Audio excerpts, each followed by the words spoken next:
Vamos lá. Quando você tem a oportunidade, então, ou vocês, né, que eu sei que sua esposa também trabalha com isso, a oportunidade de estar com uma família como essa, que chega com uma demanda, que algumas orientações que você dá, que talvez seria útil para a galera que está nos ouvindo. Eu acho que a principal é, primeiro, quem é Deus e quem é você.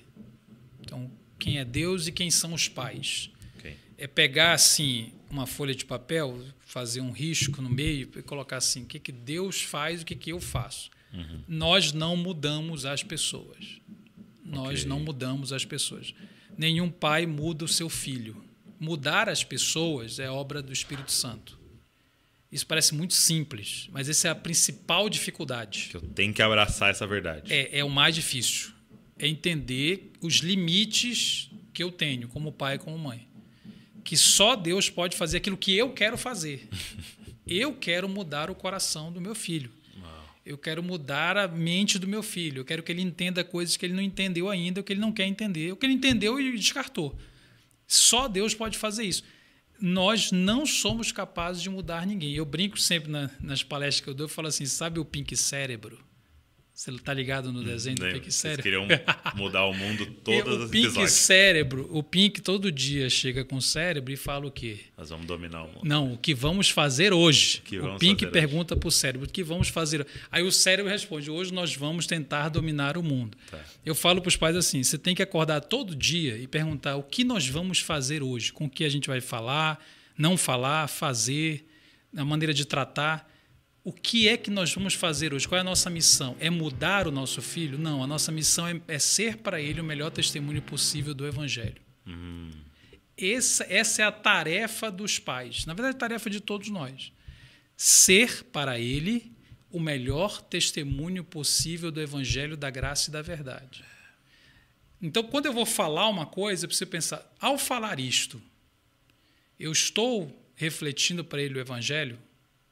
Ou eu estou refletindo, na verdade, a minha ira, a minha decepção, a minha visão política, a minha opinião sobre determinado assunto?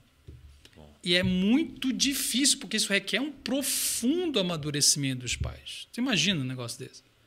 Então, você está diante de uma escola de como separar as suas emoções, não separar a palavra errada, mas como processar melhor as suas emoções, as suas opiniões com relação àquilo, para que isso não te faça incapaz de refletir o Evangelho para aquela pessoa que você mais ama. Por quê? Porque é fácil quando a gente não ama, quando a gente se importa pouco. E a pessoa está se perdendo, a gente fala, fica triste, mas... Agora, quando a gente ama e quer ver a pessoa salva aqui no sentido de espiritual, de encontrar Jesus, né? Nesse sentido, aí a coisa começa a ficar difícil aplicar. Então, qual é a missão dos pais? O que Deus vai cobrar da gente? Ele vai cobrar assim, você testemunhou o Evangelho? No que você falou, no que você disse. Além disso, eu diria, o segundo ponto, os pais precisam de ajuda. Okay. Porque eles têm de ter um lugar para falar tudo o que eles pensam. Inclusive aquilo que eles não podem falar para os filhos. Para falar o que você falou, Deus, eu não sei por que Deus deixou, eu não sei por que isso, eu acho que isso, eu tenho raiva, eu tenho nojo, eu lembro de um pai que olhou para mim e falou assim, eu torturava homossexuais na Marinha. Isso há muitos anos atrás. Ele falou assim, há 20 anos atrás, eu torturava homossexuais na Marinha. Eu era instrutor da Marinha, quando eu vi que o cara era afeminado, eu o torturava de propósito. Passaram-se 20 anos, ele estava conversando comigo porque o filho dele tinha dito que era gay. Ele olhou para mim e falou assim, a única coisa que eu sinto é ira, é raiva. Eu falei, não vai ser suficiente. Porque agora não é o filho do outro. Agora é teu filho. Só que ele precisa dizer, cara, esse espaço. Ele tem que ter esse espaço para falar assim, eu só sinto raiva. E alguém vai ter que escutar e vai falar assim, a gente vai ter que desenvolver outras coisas. Eu estou falando de crente. A gente vai ter de entender o Evangelho. Então, existem duas ignorâncias. A primeira é, o que é homossexualidade? O que é isso? Muitos pais não sabem. A segunda, o que é o Evangelho? Aplicado a quem eu amo. Entende? Essa ignorância é a pior. Porque a gente começa a confundir. Aí quer fazer o que só Deus pode fazer, não consegue processar o que sente. Aí que eu falo da igreja, né? Às vezes não tem esse espaço, não tem, porque só tem muita cobrança, tem muita fofoca mesmo, né? Começa a excluir a família e as coisas são muito complexas. Então, eu diria esses 2 pontos. Primeiro, entender qual é o nosso objetivo e que o maior, aliás, nem falei isso, é importante, a maior necessidade daquela pessoa, do seu filho, não é sexual. Não coloca a expectativa de que ele vai encontrar alguém do sexo oposto e vai se resolver. Ele precisa de Cristo, ele precisa de Deus, precisa de um encontro com Deus profundo para mudar a maneira como ele se vê, como ele se define, para mudar o valor, para que ele ame mais a Cristo do que a si.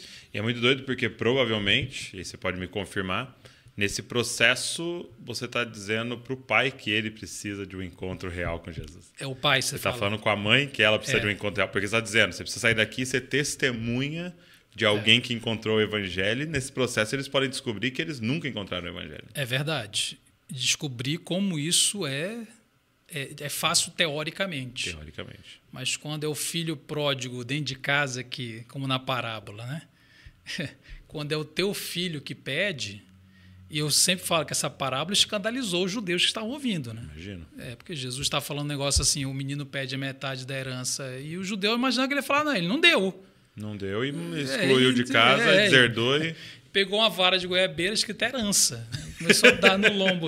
Peraí que eu vou buscar a tua herança ali. Criativo. Fica aí que eu vou buscar a tua herança ali. Já veio com a herança. Você tem uma cinta, velho, escrita herança. Isso é uma boa dica, né, velho? Olha aí, dica de Zuscamp. Você quer imitar Jesus? Pegue uma chinela, velho, escreve herança. Quando o moleque fala assim, mãe, então, eu queria sair de casa. Peraí, irmão, vou trazer aqui.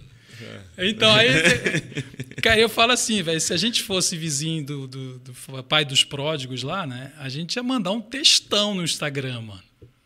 Ia fazer um podcast. Ia ser mais problemática de GK. Ia falar assim, não, mas pô, olha, tem que... O Brasil está desse jeito por causa disso, e a Petrobras. A gente ia falar muita coisa. E, na verdade, Jesus fala, e o pai deu. E o menino foi embora. E ele fica... Engraçado, né? Porque o pai fica ali esperando. E essa espera... ela é muito difícil, porque, caramba, não fazer. O que é esperar? O que é? É confiar, né? Aí vem aquela voz, você está sendo passivo. Você está sendo culpado, faz alguma coisa. Então, cara, eu acho assim, essas são situações em que todo o evangelho que a gente diz que acredita, que é da graça, que a gente sabe, né? Quem convence é o Espírito Santo, o importante é Cristo, tudo isso vem à tona, é testado. Realmente é a graça, realmente é o Espírito Santo, eu sempre acreditei que éramos nós que fazíamos. Então, os pais precisam de muita ajuda nesse sentido para descansarem em Deus, porque senão a pessoa não consegue viver.